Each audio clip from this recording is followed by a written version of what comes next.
Jadi Om Jamin untuk dedikasi itu berhasil gitu istilahnya. Bantuin doa lah ibaratnya kayak gitu. Nah, jadi dari gambaran itu dari gambaran itu akhirnya aku bikin kesimpulan gitu. Ini ada beberapa teman-teman yang belum paham secara substansi materi ini. Lalu aku flashback ke kisah aku, Mas Hendra, ke kisah aku di 2019. 2019 itu ada 7 hal yang masih jadi PR secara hukum dunia lah.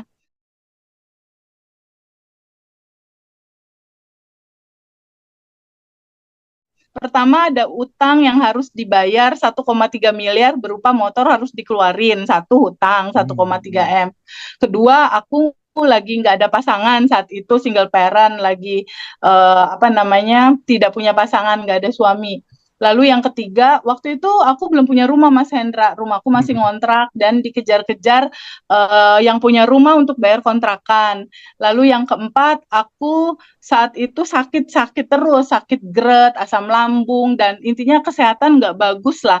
Jadi ini ada utang, ada jodoh yang aku nggak punya, lalu ada income yang saat itu memang belum punya income bulanan yang cukup, artinya kadang 5 juta, 10 juta, 15 juta, enggak banget gitu istilahnya untuk memenuhi hidup, dan karena nggak kerja bulanan yang tiap bulan dapet gitu. Dan yang keempat itu nggak ada rumah, lalu nggak ada kendaraan, nggak ada mobil, nggak ada motor, nggak ada income, dan satu lagi aku nggak merasakan bahagia secara spiritual di dalam hidup. Jadi Ya. ini ada 7, Mas, 2019 itu yang nggak ada saat itu. Kenapa nggak ada? Pada saat itu untuk mewujudkan ini, aku sholat tepat waktu enggak juga, puasa Daud enggak juga, sholat tahajud belum juga, sedekah belum juga, lalu sholawat 10.000 enggak juga, sampai titiknya adalah ya Allah nyerah gitu. Ampun Abisnya gitu ya. bingung Nyerah gitu. gitu ya. Di titik 2019 waktu itu buat susu anak aja aku harus tahajud, Mas Hendra. Apalagi aku harus mengganti 1,3 miliar, itu kayak kalau kata Idul Fitri itu sama sekali nggak kelihatan hilalnya tuh, duit dari mana gitu, hilalnya nggak tampak, Mas. Jadi saat itu tuh yang ini kiamat ya, ya ini kiamat, maksudnya nggak tahu dari mana, nggak tahu harus gimana uangnya sebanyak itu. Dan aku bilang sama teman-teman, bukankah situasi seperti ini yang teman-teman rasakan saat ini? Panik, bingung, nggak ada solusi, nggak tahu jalannya dari mana. Kalau teman-teman cuma satu utang doang, atau kalau teman-teman satu lagi divorce atau berantem sama suaminya, kalau teman-teman misalnya cuma nggak ada rumah, income nggak ada, aku bukan satu, 7, aku 7, Mas. Aku boro-boro merasakan bahagia, yang ada sedih, takut, cemas, bingung gitu.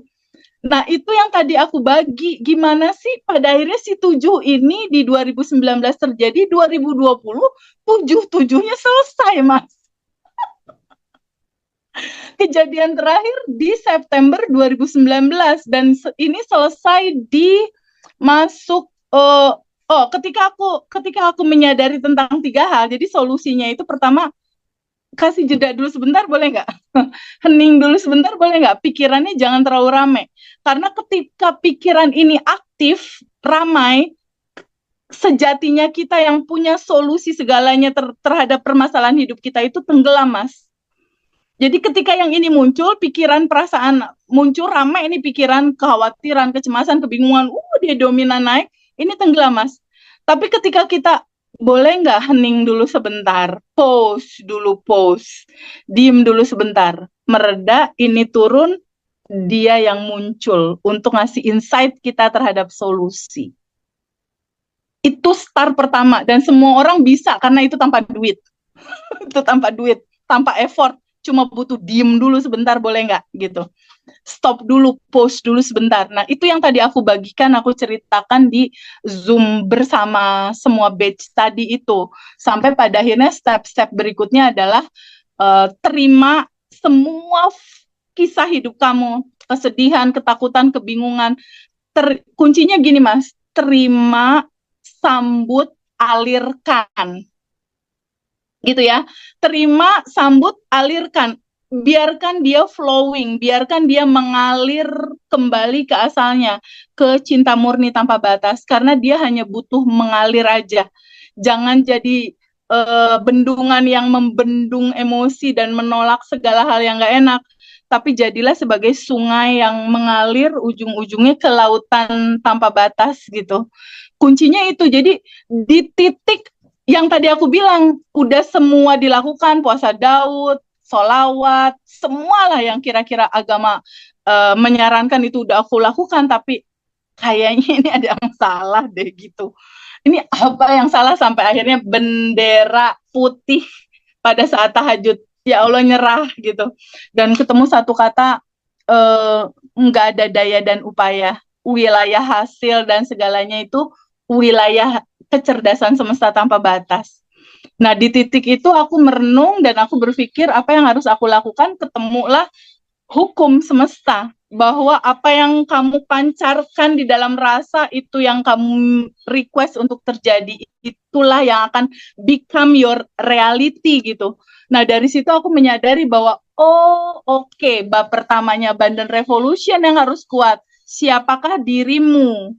Dirimu adalah percikan ruhnya, atau dirimu adalah bagian dari dia yang tanpa batas dan berkelimpahan. Di titik bab 1 itu pegang aja terus gitu, bahwa kita adalah yang tanpa batas dan berkelimpahan. Kita bukan tubuh, bukan emosi, bukan pikiran.